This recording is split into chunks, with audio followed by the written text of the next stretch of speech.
बरसात के बाद की नमी हवा में फैली हुई थी। दूर कहीं मेंढकों की आवाजें सुनाई दे रही थी, लेकिन उस देवपुर गांव की गलियों में सन्नाटा था। घरों के दरवाजे बंद थे, खिड़कियों पर मोटे पर्दे लटकाए गए थे। कोई भी इंसान रात को बाहर निकलने की हिम्मत नहीं करता था। यह था देवपुर गांव, एक ऐसा गांव जिसके बारे में कहा जाता था कि यहां सदियों पुराना श्राप है। गांव के बुजुर्ग कहते थे, जो इस श्राप को तोड़ेगा उसकी मौत निश्चित है। वे बताते थे कि यह श्राप इतना गहरा है कि इसने गांव की आत्मा को भी जकड़ रखा है।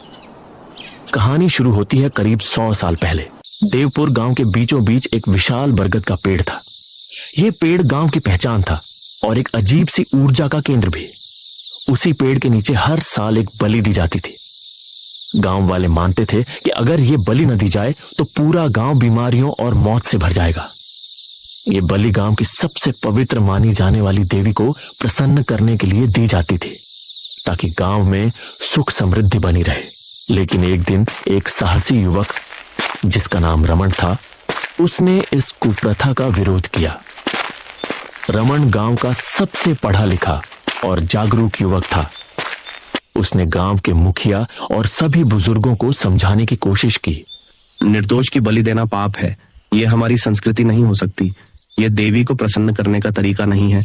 यह तो सिर्फ डर का व्यापार है। उसके शब्दों में इतना बल था कि कुछ युवा उसके साथ हो लिए और उन्होंने मिलकर बलि रोकने का फैसला किया। उस रात बलि रोक दी गई। गांव के कुछ लोग रमन के पक्ष में थे, लेकिन ज्यादातर लोग डर और परंपरा के दबाव में थे। वे रमन को चेतावनी दे रहे थे कि वो गांव को एक बड़े संकट में डाल रहा है। अगले ही दिन उनकी आशंका सच साबित होने लगी। अगले ही दिन पूरा गांव अजीब घटनाओं का शिकार होने लगा। खेतों की फसलें जो एक दिन पहले तक हरी भरी थीं, रातों रात सूखकर भूरी हो गईं। तालाब का पानी जो गांव के जीवन का आधार था, काला पड़ गया और उसमें से एक अजीब सी बदबू आने लगी। और सबसे भयावह बात यह थी कि गांव में एक एक करके मौतें शुरू हो गईं। लोग रहस्यमय ढंग से बीमार पड़ रहे थे और उनकी मौत हो रही थी। डॉक्टर या वैद्य किसी को भी बीमारी का कारण समझ नहीं आ रहा था। गांव वालों ने गुस्से में रमन को ही इसका दोषी ठहराया। उनकी नजर में रमन ने देवी को नाराज कर दिया था और अब देवी उनके जीवन का हर सुख छीन रही थी। गुस्से में बेकाबू होकर उन्होंने रमन को पकड़ लिया। गांव के मुखिया ने फैसला सुनाया, तुमने हम सबको मौत के मुंह में धकेल दिया है। इसका प्रायश्चित तुम्हें करना होगा। उन्होंने रमन को गांव के बरगद के पेड़ के पास ले जाकर उसे मार डाला और उसके शव को पेड़ के नीचे दफना दिया। उस दिन के बाद से ये गांव श्रापित कहलाने लगा। गांव का ही एक लड़का गौरव शहर से इंजीनियरिंग की पढ़ाई करके लौटा था। उसने इन कहानियों को सिर्फ अंधविश्वास मानकर नजरअंदाज किया। वो गांव के इस पिछड़ेपन से बहुत परेशान था। वो चाहता था कि गांव में विकास हो, लोग डर के बजाय विज्ञान पर भरोसा करें। लेकिन उसकी मां राधा देवी इन कहानियों को अपने दिल में बसाए हुए थी। एक रात जब अमावस्या का घना अंधेरा पूरे गांव को निगल रहा था, राधा देवी ने गौरव से कहा, बेटा, रात को बाहर मत निकलना। आज अमावस्या है और इस रात गांव का श्राप सबसे ज्यादा जिंदा हो जाता है। उनकी आवाज में डर और चिंता साफ झलक रही थी। गौरव ने हंसकर कहा, माँ, ये सब तुम्हारे डर की बातें हैं। मैं जानता हूँ कि ये सिर्फ लोगों का वहम है। अब मैं सच सामने लाऊंगा और इस गांव को इस डर से आजाद करूंगा। उसकी आंखों में एक अजीब सी चमक थी, जैसे वो कोई युद्ध जीतने जा रहा हो। राधा देवी ने उसे बहुत समझाया, लेकिन गौरव नहीं माना। उसने मां को समझाया, ये सब कुछ सालों पहले गांव में हुई कुछ प्राकृतिक आपदाओं के कारण हुआ था, जिसे लोगों ने श्राप का नाम दे दिया। आधी रात को गौरव अकेले टॉर्च लेकर बरगद के पेड़ की तरफ गया। गांव की गलियां सुनसान थी। हवा तेज हो चली थी। उसे ऐसा लगा जैसे कोई उसका पीछा कर रहा हो। उसने टॉर्च घुमाई, लेकिन वहां कुछ नहीं था। वो इस विचार को अपने मन से झटक कर आगे बढ़ता गया। जैसे ही वो पेड़ के पास पहुंचा, जमीन जोर से हिली। गौरव एक पल के लिए घबरा गया, लेकिन उसने खुद को संभाला। तभी उसने देखा कि पेड़ की जड़ों से खून जैसा कोई लाल रंग बहने लगा। उसकी धड़कनें तेज हो गईं। गौरव ने डर कर पीछे हटना चाहा, तभी उसे पेड़ की छाल पर उभरे इंसानी चेहरे नजर आए। ये चेहरे पीड़ा में कराह रहे थे। उनकी आंखों में दर्द और गुस्सा भरा था। भाग जा गौरव, वरना तू भी हमारा हिस्सा बन जाएगा। ये आवाज इतनी डरावनी थी कि गौरव के होश उड़ गए। उसने भागने की कोशिश की, लेकिन रास्ता बदल चुका था। हर गली उसे उसी बरगद के पेड़ के पास ले जाती। वो जितनी तेजी से भागता, पेड़ उतना ही नजदीक आता महसूस होता।